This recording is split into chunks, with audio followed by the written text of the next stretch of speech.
Hello, good morning, dear students. I am Mukesh Kumar. I welcome you in our online classes. We have finished the question answers of the three poems, first three poems. Okay, the first one was a photograph, second, the laburnum top, the third one was the voice of the rain. And today we are going to discuss the questions and answers of the lesson number first from the book Hornbill.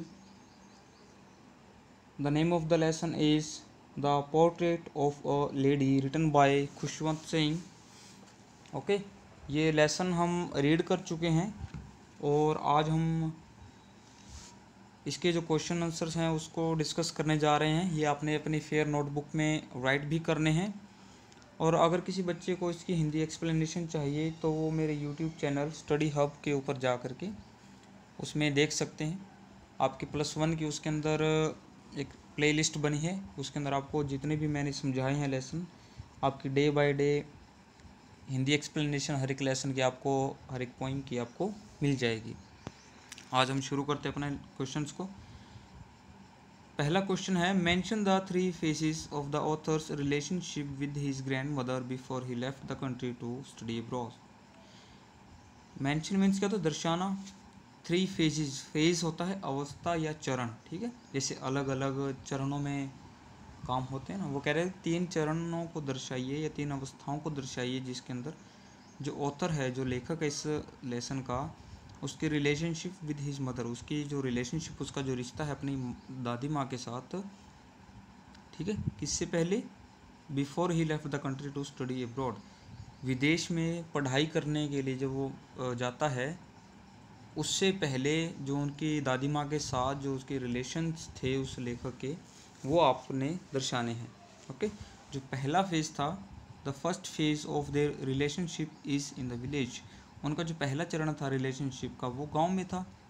Grand mother takes care of all the needs of the author. Grandmother उसकी हर एक ज़रूरत का ख्याल रखती थी. She wakes him up in the morning, और वो उसको जल्दी सुबह उठा दिया करती थी. She gets him ready for school, और वो उनको रेडी भी किया करती थी, स्कूल के लिए तैयार भी कर दिया करती थी. She gives him breakfast to eat, और सुबह सुबह वह उनको नाश्ता भी दिया करती थी खाने के लिए. She takes him to school, और वो उनको स्कूल से वापस भी लेके आती थी. The school is attached to the village temple, और जो स्कूल था वो गांव के जो मंदिर, यहाँ पर टेम्पल लिखा ना, टेम्पल का मतलब मंदिर होता, लेकिन यहाँ पर गुरुद्वारा. खुशवंत सिंह जो कि पंजाब से बिलोंग करते हैं, नाम से पता चल जाता है, तो वो उनके मतलब गुरुद्वारे के साथ ही वो स्कूल था. While the author is studying, grand mother sits in the temple and read scriptures. और जब जो ऑथर है वो पढ़ाई कर रहे होते थे तो ग्रैंड मदर मंदिर में बैठ कर के, उस गुरुद्वारे में बैठ कर के पवित्र किताबें पढ़ती थी. और after school she brings the author back home, और स्कूल के बाद वो लेखक को घर भी लेके आती थी. ऑन हर वे, और उन्हीं उस रास्ते में she feeds the village dogs, और रास्ते में जैसे स्कूल से वापस आते समय वो जो मतलब गांव के जो आवारा कुत्ते थे उनको भोजन भी खिला करती, मतलब उनको रोटी वगैरह उनके लिए ले जाती थी और उनको वो डाल दिया करती थी. The second phase of their relationship begins when the author joins an English school in the city. और उनकी जो रिश्ता था उनका, ठीक है, लेखक और उनकी दादी माँ का, उसका जो दूसरा चरण था वो कब शुरू हुआ, जब ऑथर ने इंग्लिश मीडियम स्कूल ज्वाइन किया सिटी के अंदर, शहर के अंदर. Now she doesn't go with him to school, और अब दादी माँ ऑथर के साथ उसके स्कूल नहीं जा सकती थी. The author goes to school in a motor bus, और जो ऑथर है, जो लेखक है, वो स्कूल जाता था किस में, मोटर बस में. She can't help him in his studies also, और वो उसकी पढ़ाई में भी उनकी सहायता नहीं कर सकती थी, क्योंकि वो तो मतलब पंजाबी लैंग्वेज जानती थी, लेकिन उनके जो ऑथर थे वो इंग्लिश मीडियम पढ़ते थे, इस वजह से उनकी दादी माँ इंग्लिश नहीं जानती थी, इस वजह से वो उनकी सहायता नहीं कर सकती थी. The third phase comes when she learns that the author is learning music at school. और जो उनकी जो रिलेशनशिप थी उसका जो थर्ड फेज़ कब शुरू हुआ, जब जब उनको ये पता चला, शी लर्न, जब उनको ये पता चला कि जो ऑथर है वो म्यूज़िक सीख रहा है स्कूल के अंदर, शी फील्स शॉक्ड, उनको क्या हुआ, सदमा सा महसूस हुआ।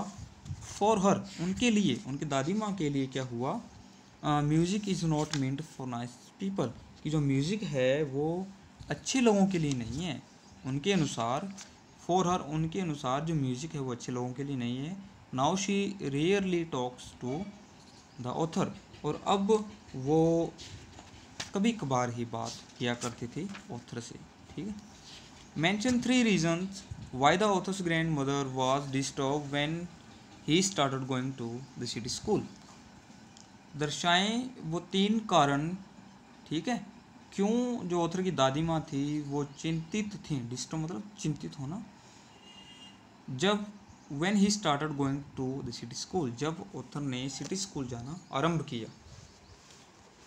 grandmother could no longer accompany the author to his school as she used to in the village, अब ग्रैंड मदर उनके साथ ज़्यादा, मतलब उनकी एकम्पनी मतलब उसके साथ नहीं जा सकती थी ऑथर के साथ, ठीक है, उसके स्कूल तक, क्योंकि शी यूज्ड, जैसा कि वो गांव में किया करती थी, ठीक है।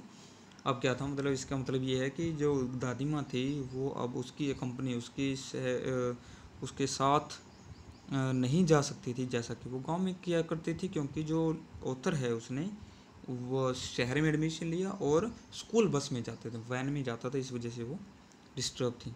Now the author went in motor बस, इसलिए जो ऑथर है अब वो मोटर बस में जाता था।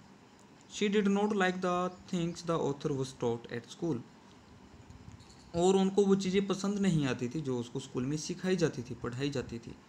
She thought that children should be taught about God and scriptures, उनका मानना था या वो सोचती थी कि बच्चों को स्कूल के अंदर भगवान और धार्मिक ग्रंथों के बारे में पढ़ाया जाना चाहिए। But there was no such things in the school where the author studied, लेकिन वहाँ ऐसी कोई चीज़ नहीं थी, ठीक है, उस इंग्लिश मीडियम स्कूल में जहाँ ऑथर पढ़ता था। The biggest shock came to her when she learned that the author was learning music at school, और सबसे बड़ा शौक उनको तब लगा जब उनको ये पता चला कि जो ऑथर है वो म्यूज़िक सीख रहा है कहाँ, स्कूल में। फॉर हर, जैसे कि पीछे में आया था, music was not made for gentle people, यहाँ पर आप ये लिख सकते हो, ये ऊपर वाली line, for music is not made for nice people, कि अच्छे लोगों के लिए वो नहीं था। Now she rarely talked to the author, और अब मतलब कभी कभार उससे बात किया करती थी। जेंटल और नाइस पीपल सेम ही होता है, ठीक है, कोई ज़्यादा फर्क नहीं है। थर्ड क्वेश्चन है, mention 3 ways in which the author's grand mother spend her day after he grew up, और इन मतलब 3 तरीके बताओ, ठीक है, वो 3 तरीके बताओ जिनसे ग्रैंड मदर जो अपना दिन व्यतीत करती थी आफ्टर ही ग्रू अप, जब वो मतलब जो ऑथर जो था वो जवान हो चुका था। She spent most of her time at the spinning wheel, मतलब वो अपना जो ज़्यादातर जो समय जो था ना वो स्पाइनिंग हिल मतलब चरखा कातने में ही बिताया करती थी। शी रिसाइटेड स्क्रिप्चर्स, और धर्म ग्रंथों का पाठ करते थे, मतलब उनको पढ़ती थी बार बार। इन द आफ्टरनून, और दोपहर में, शी फेड द स्पैरोस, और वो चिड़ियों को दाना भी डालती थी। ओके स्टूडेंट्स, आपके 3 क्वेश्चन इसके हो चुके हैं, और बाकी के जो रिमेनिंग क्वेश्चंस हैं वो हम कल करेंगे। Okay, thank you, have a nice day.